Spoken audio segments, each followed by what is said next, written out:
This video is part of a series that is designed to support the Audible version of deploying Microsoft Dynamics 365 Sales and Service, which is available on both Audible and Amazon.com. I'll be sure to include links to all versions of the book in the description of this video. I hope this helps.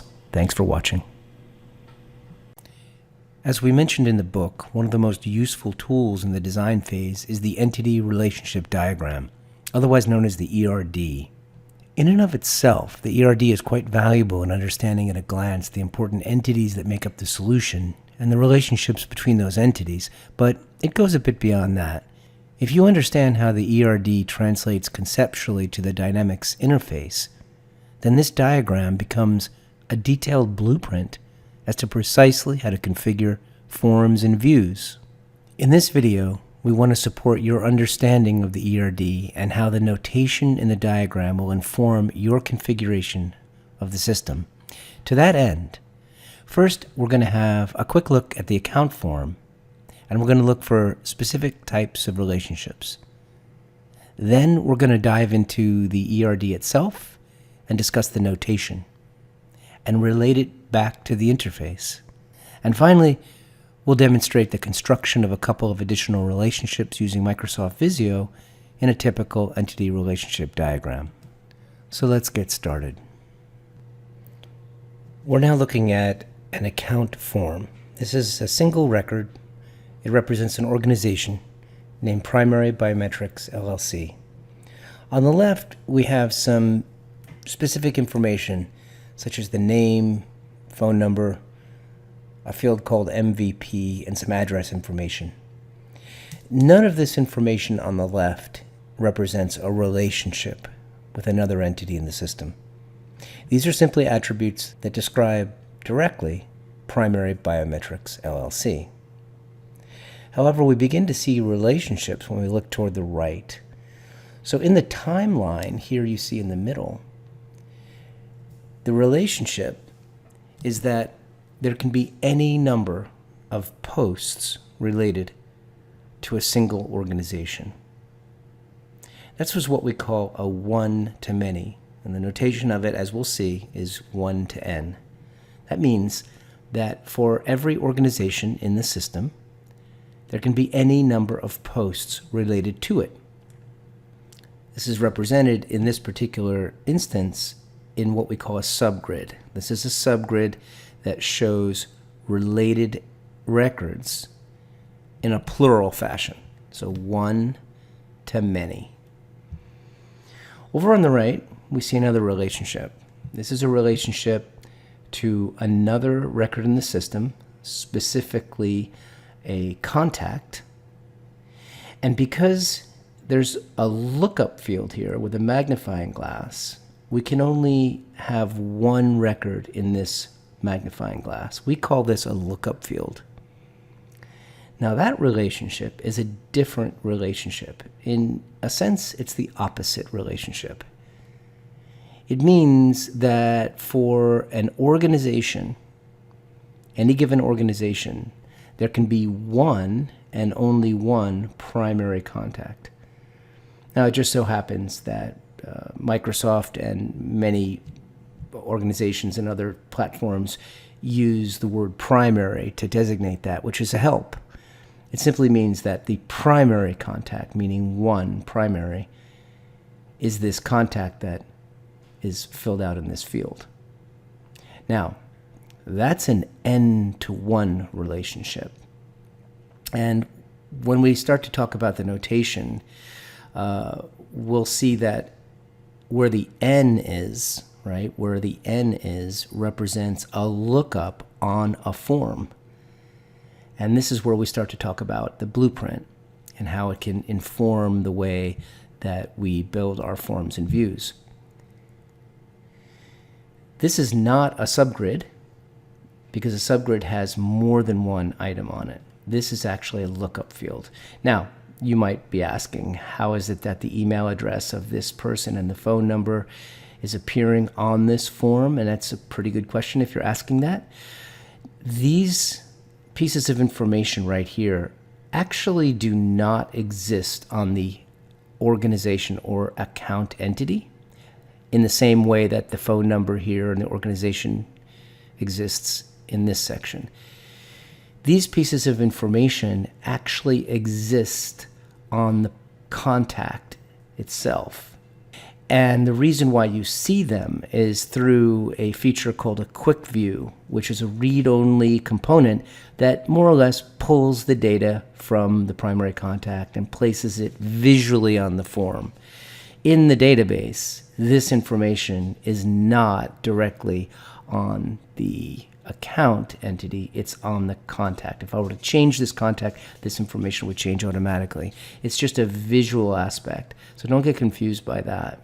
Now let's look down a little bit at some of these. It's not obvious that they're subgrids, but they are. So this is a subgrid that shows all of the contacts that are associated with primary biometrics in our database. There are 2 of them. This is another subgrid that shows the recent opportunities. And here's yet another that shows the recent cases. All of these relationships are 1 to n. Primary biometrics is the 1, and n is any number of contacts, any number of opportunities, and any number of cases. This is how the system is configured, and when we tie this back to what the entity relationship diagram looks like, you'll be able to see how notation, especially if it's precise, can be very important and helpful. If you want to see a more visual aspect of how this is a one-to-many relationship, besides just this nice-looking representation with a couple of icons, you can click on any subgrid in the ellipsis, such as this one, and you can click See Associated Records. And what that does is that changes the view to where now you can really see how this is an associated view, and you can actually click a new person here and add to this list, and then that list will increase on the other side. You can add an existing person. I think it's important to understand how the 1 to n relationship from an account to a contact, for instance, is actually the inverse from the contact to the account. There, as you know, is a 1 to n relationship here between the account and these multiple contacts. However, if I click on one of those contacts, and now we're looking at the contact, there is a relationship back from that contact to the account in an n to 1 fashion. So really all we're doing here, and this might become more apparent when we look at the notation, we've just shifted our focus over to the contact, and now we're looking back up to the account. What do you suppose this relationship is from the person, from the contact, back to the account? It is n to 1. So we just jumped from the 1 to n from the account. We shifted our attention over to the contact, and now we're looking back at the account, n to 1. So it went from 1 to n to 1. Now, a picture's worth 1,000 words, and that's why we're going to go back now to the entity relationship diagram, and we're going to examine it in detail. Now that you understand how these relationships are expressed in the interface, the ERD will become that much clearer. Okay, let's look at a typical ERD. Now you see here how the entities are represented as rectangles, and they're labeled. The relationships between those entities are represented with the following notation. You can see on the left here how there's a single line, and then on the right, the end of that relationship is represented by what looks like a claw, if you will. In fact, it's actually referred to as a crow's foot. The relationship is also labeled. The primary contact is labeled, and the contacts relationship is labeled. Now let's dive in a little bit more, and we'll come back to this, but let's dive in a little bit more to what I mean by that 1 to many, many to 1. Because if you look at this carefully, you'll see that every single relationship is a 1 to n in this diagram. And that's going to be true for almost all ERDs, because what's known as a many to many relationship is a sort of problem in the database that has to be solved, and it's solved through a number of one-to-many. We'll talk about that when we come back, but let's just get the fundamentals down first. Let's have a look in more detail to this. Now, you remember we were looking at the account entity. We were on the form, and we were looking at any number of contacts under them. And now we have the 1 and n labeled. So when you're looking at the account form, the account is the 1, and the contacts are the many. And that relationship is labeled contact under account. So 1 to n. So what this tells you is that on the account form, there will be a subgrid, or there could be a subgrid, that lists all of the contacts associated with the account. This relationship also tells you something else. It tells you that on the contact form, there will be a lookup to one and only one account. Now that describes one relationship. And as we saw, that was expressed as a subgrid of contacts. There were two relationships on the account, if you remember, between accounts and contacts. And the other one was the primary contact. In this case, the one side is the contact, and the many side is the account. Now, how do we translate that? We say, there will be a lookup on the account to one and only one contact. We will name that primary contact. If you're a designer, and you're going to customize Microsoft Dynamics, and you look at this diagram, you know exactly what you're going to build without even looking at the form. But to help, we will now look at the form. You know, by looking at this diagram on the left, that you're going to create a single lookup to a contact, and you're going to call it primary contact. You know that because you were told that by the entity relationship diagram on the left. Over on the right, you can see that there's a subgrid of contacts. So without even looking at the form, just looking at the diagram, you know that you're going to build, or should build, to help the users, a subgrid on the account form that lists all of the contacts. You know that because of the 1 on the left and the n on the right. And sure enough, this is what it looks like here in the interface. So I hope this helps you understand how you can go from nothing more than an entity relationship diagram to the interface itself, how to design that interface, and how to make it useful for your users. Now, you might be asking, what about opportunities and cases? You'd be exactly right. What does what we see on the right tell us about what an ERD might look like? Well, it seems to say that for every organization, there will be any number of opportunities and any number of cases. So what we're going to do next is we're going to go into Visio. You can use any tool, by the way. You don't have to use Visio, but Visio is my favorite. We're going to go into Visio, and we're going to extend this entity relationship diagram to include opportunities and cases. Now, one more thing. The other thing that this very simple diagram shows here on the left is that on the contact form, there will be a lookup on the contact to one and only one account. You might ask yourself, so if I build a relationship in Microsoft Dynamics between the account and the contact, and I create a 1 to n relationship, do I then have to go in and create the n to 1 relationship back to the account? And the answer is no, because this entire 1 to n and n to 1 back and forth is only one relationship.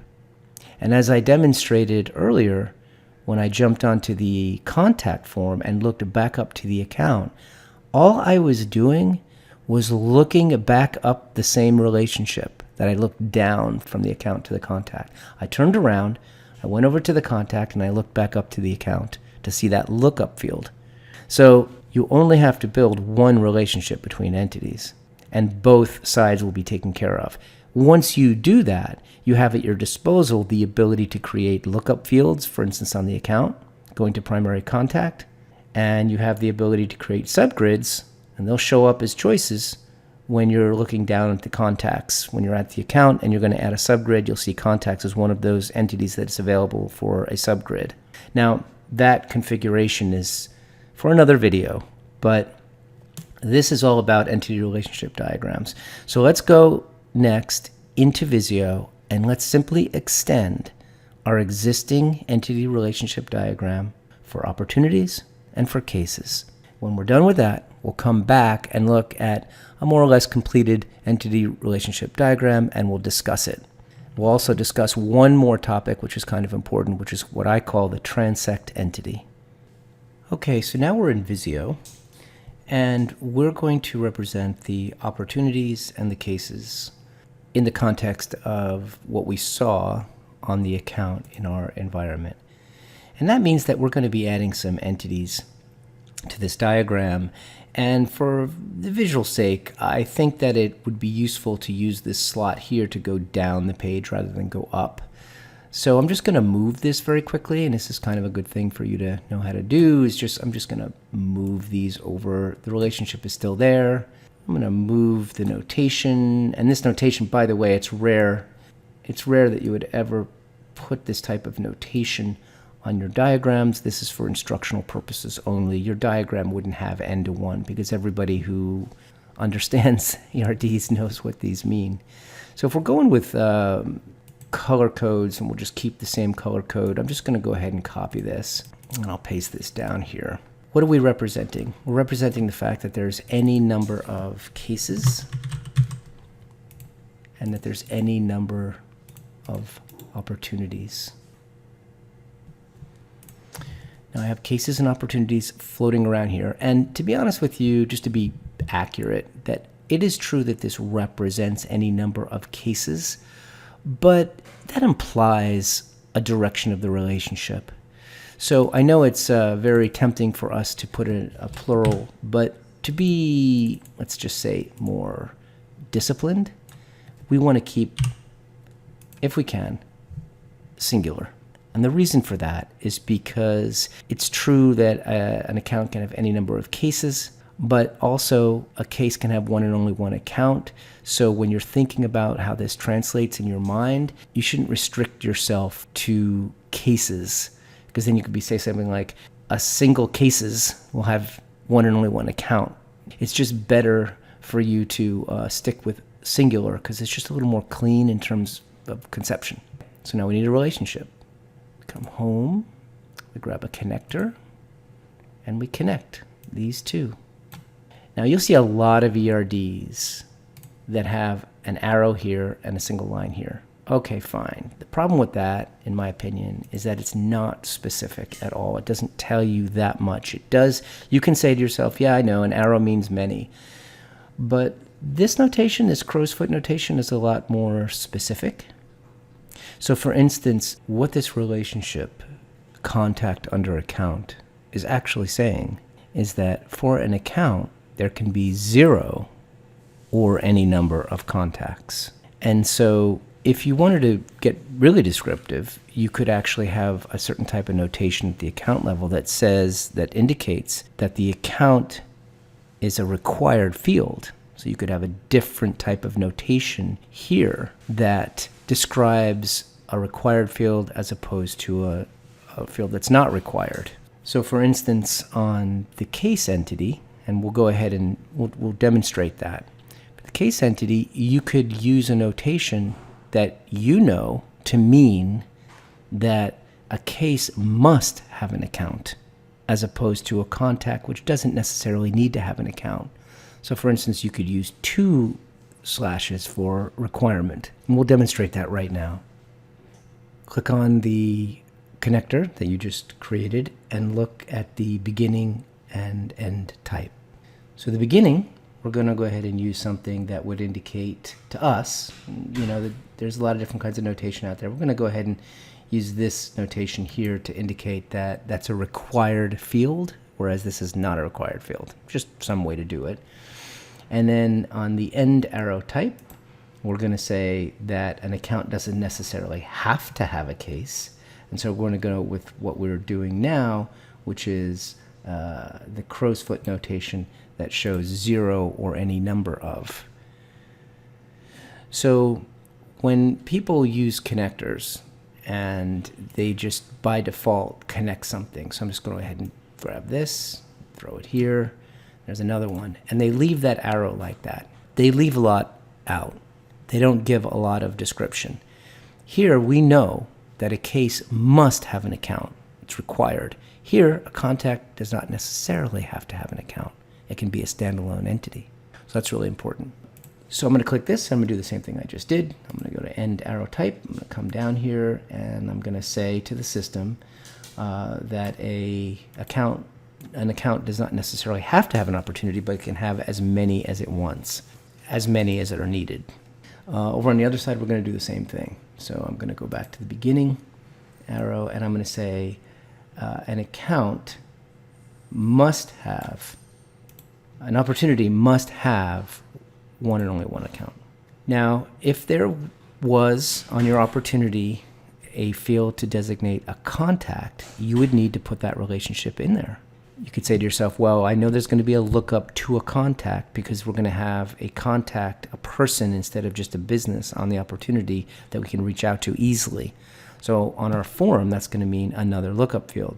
So then we'll just create that. We'll put that here. And now, because we're going to have a crow's foot as a many on the many side, that's going to designate the fact that we have a lookup on that form going back up to contact.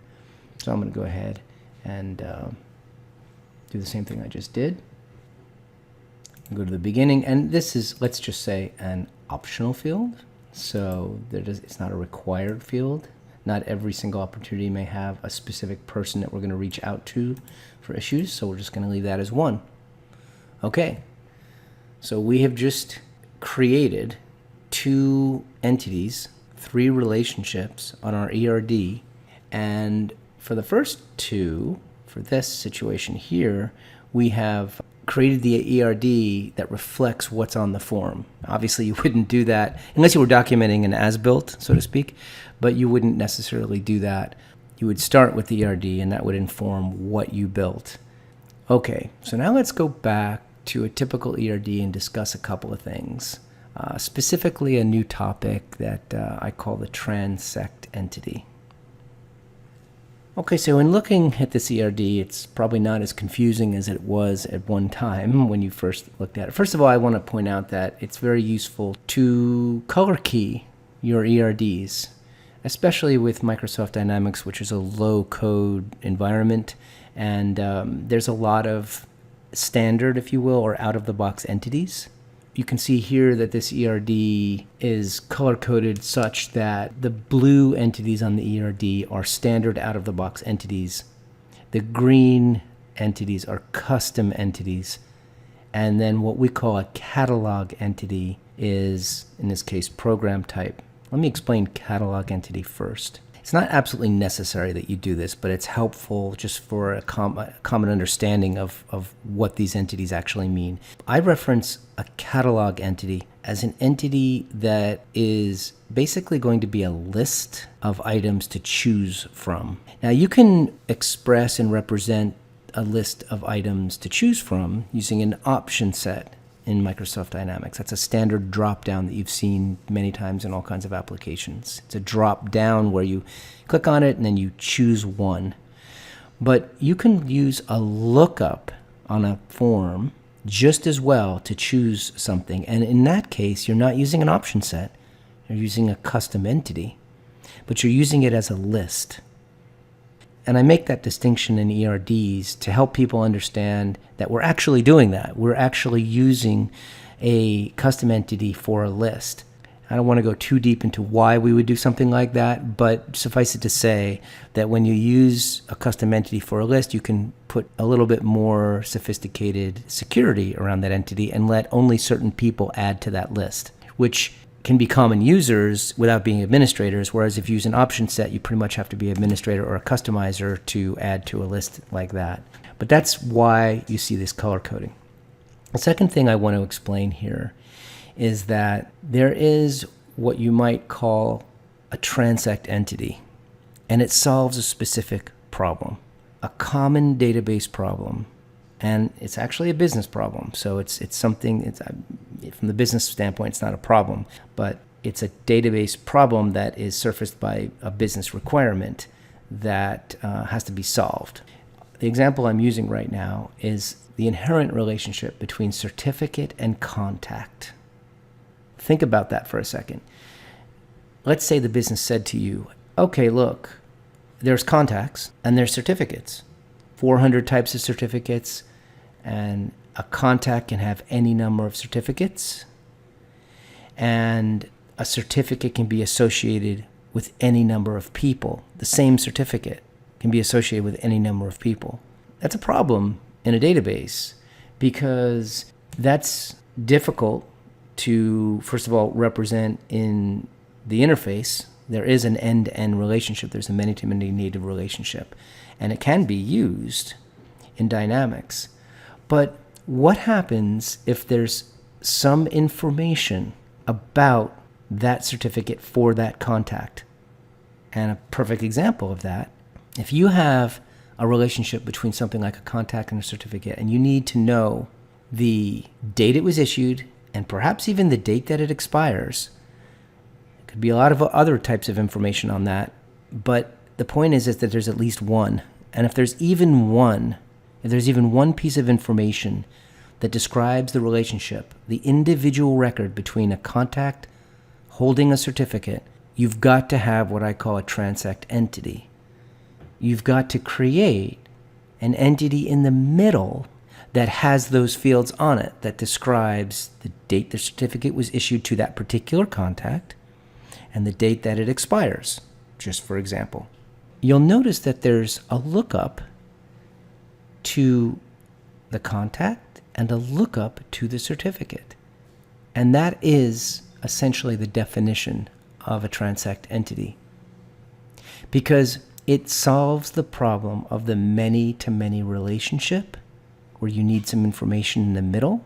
And if you look at it, it becomes two n-to-one relationships. So the many-to-many becomes an n-to-one going this direction and an n-to-one going that direction. And there's about 1,001 scenarios or more where you would need this. The classic example, if you go to school for this sort of thing, is the relationship between students and classes. In the middle, you need to know the first date of the class, of this relationship between this student and this class, and a bunch of other information. So you have something called attendance. And when you're going to school to study this kind of thing, that's the classic example that they give. But that's just one. If you really think about business and you really think about operations and how companies and organizations track data, this is a very common situation. So it's very good for you to learn it and to understand that you're going to need to build what we call Transact Entities. Okay. To wrap this up, I just want to say a couple of things. One is that an entity relationship diagram in the design phase of your deployment is worth its weight in gold. And secondly, don't succumb to the laziness of just leaving those arrows as notational objects in your entity relationship diagram. Make it specific, because the more specific information that you can impart to whoever it is that's going to customize this, and it might be yourself in a month, the less of a chance there's going to be for confusion and misunderstanding. So I hope this helps. Thank you.